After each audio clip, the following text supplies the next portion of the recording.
Hi, this is Vidhatri, the co host of 90,000 Hours. I'm interrupting this recording to tell you all about our latest episode. Over the last few months, every conversation I had with people in the 21 to 25-year-old age group circled back to one thing: anxiety about work. There's a general sense of dread in the air, only compounded by the constant noise about automation and AI taking away entry level jobs. We are calling it the hope gap. It's our name for the feeling when your expectations do not match reality. And when there are no incentives and ambition, it goes for a toss. We explore this hope gap where it's most visible today: IT services. We also attempt to see if there's a fix. We learned a ton while reporting the story and would love to hear your thoughts. The episode will be linked in the show notes. With that, let's get back. There's a weird shift happening in Indian fashion right now. And no, it's not about hemlines or color palettes or whatever Instagram has decided is the aesthetic this week. It is about something that may be a little boring, but far more powerful: delivery time. Over the last year or so, Myntra has been quietly turning a back end function into the front of house. Its rapid commerce arm, MNow, promises delivery in 30 minutes to 2 hours across select parts of Bangalore, Mumbai, Delhi, Hyderabad, Kolkata, and Pune. Now, it's been exactly a year since it was launched, and MNow already has 80 plus dark stores, covers 940 pin codes, and drives 10% of all orders in the areas where it operates. It's hit 20% customer penetration and clocked 35 million unique visitors in its first year. In June 2025, Myntra said that MNow's daily orders had nearly doubled in the last quarter, with fashion outpacing every other vertical. Most of us think that this is maybe a kind of delightful add on or a flashy convenience feature.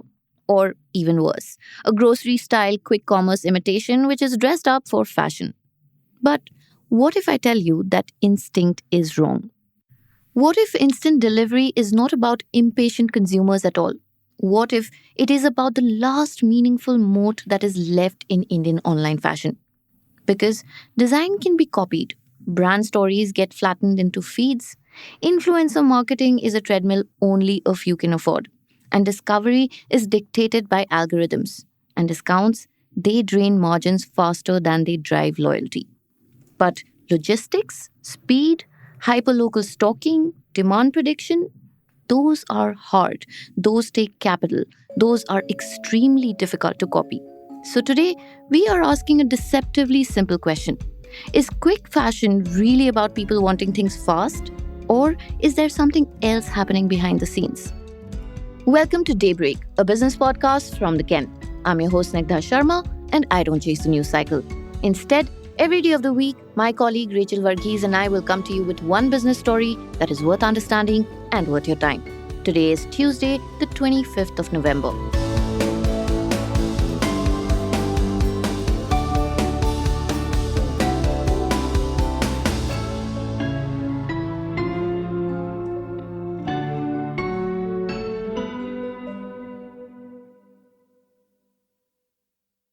If you rewind a decade or so, fashion brands still had breathing room.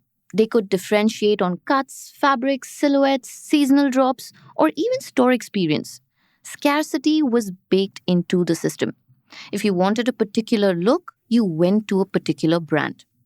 Online fashion flattened all of this. Most Indian apparel brands now source from overlapping clusters like Tirupur, Noida, and Gujarat. And anything that sells well gets copied very quickly.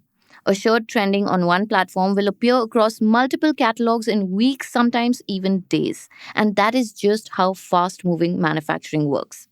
Then came the customer acquisition crunch. Paid marketing on Meta and Google became brutally expensive. Influencer content turned into background noise. So, unless you were spending heavily, your message was barely cutting through. And even if you do spend, you still have to confront the marketplaces. Type black dress on Myntra or Ajio.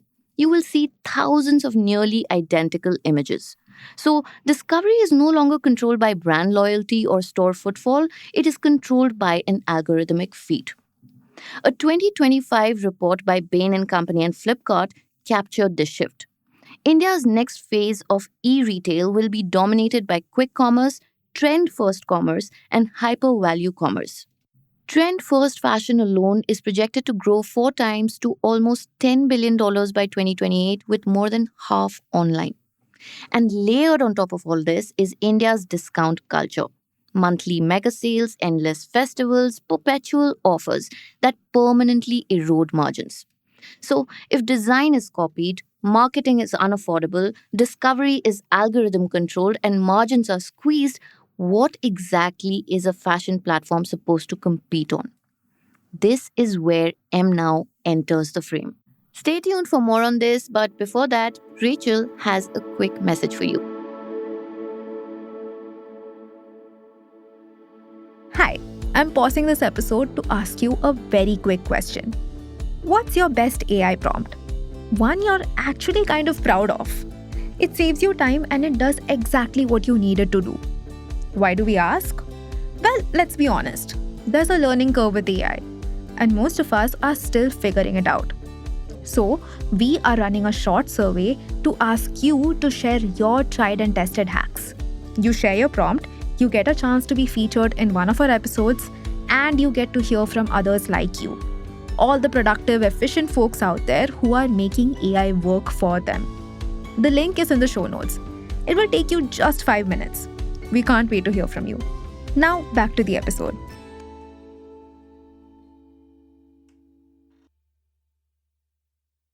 Here is the simple logic. If everything else looks the same, the only thing that matters is how fast I can get it. And Myntra is trying to turn that into strategy. From the outside, MNow might look like just another delivery option. But operationally, it is an entirely separate network. Company disclosures and reporting reveal that MNow runs on 80 plus dark stores, covers 6 major metros, and delivers in half an hour to 2 hours. And that is an impossibly fast time frame for traditional e commerce warehouses. Now, this setup requires more than just great career partners. It needs high order density within each microzone, hyperlocal inventory decisions, dark store teams that can pick up and pack in minutes, and fleets optimized for multiple short hops. And that is not something that a young D2C brand can replicate quickly.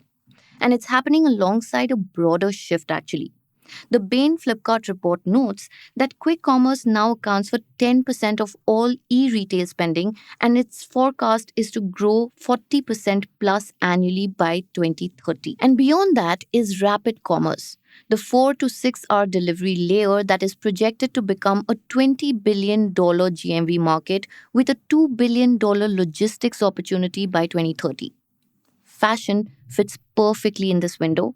Higher margins than grocery, more urgent use cases than electronics, and zero perishability.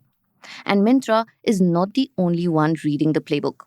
In July 2025, Reliance Retail launched Ajio Rush, a 4-hour fashion delivery service across 6 cities offering over 1 lakh styles with what Reliance calls promising unit economics, driven by higher order values and lower return rates. So, what is really going on? A t shirt can be copied, a logo can be copied, a design can be cloned by the weekend, but an 80 dark store network with city level demand prediction or a 6 city 4-hour service with positive unit economics? That is far harder to duplicate. Speed stops being a feature, it becomes a moat, capital intensive, operationally complex, and geographically path dependent. And once a shopper experiences, I ordered at 6:30 and I wore it at 8, everything else feels slow. But moats only matter if they hold. So, will this model last? Stay tuned to find out.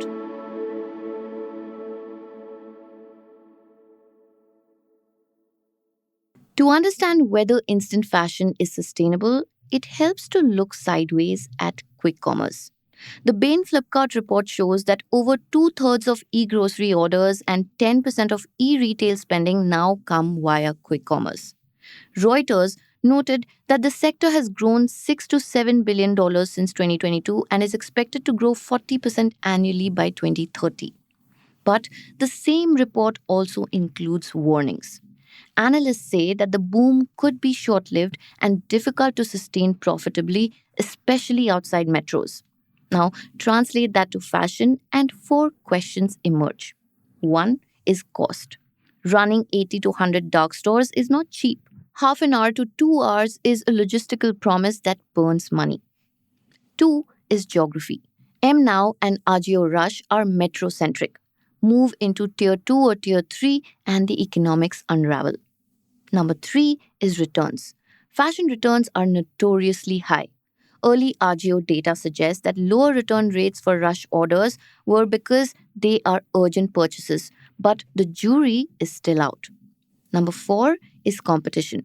Myntra, Ajio, Nykaa's Nykaa Now, and startups like Slick, Numi, and Not all promise some version of instant fashion. So, why might instant fashion still be the least bad strategy?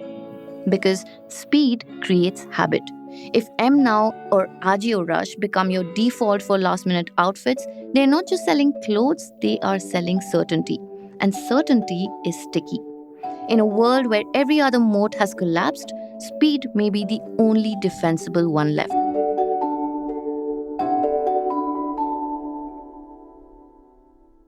Daybreak is produced from the newsroom of The Ken, India's first subscriber-focused business news platform.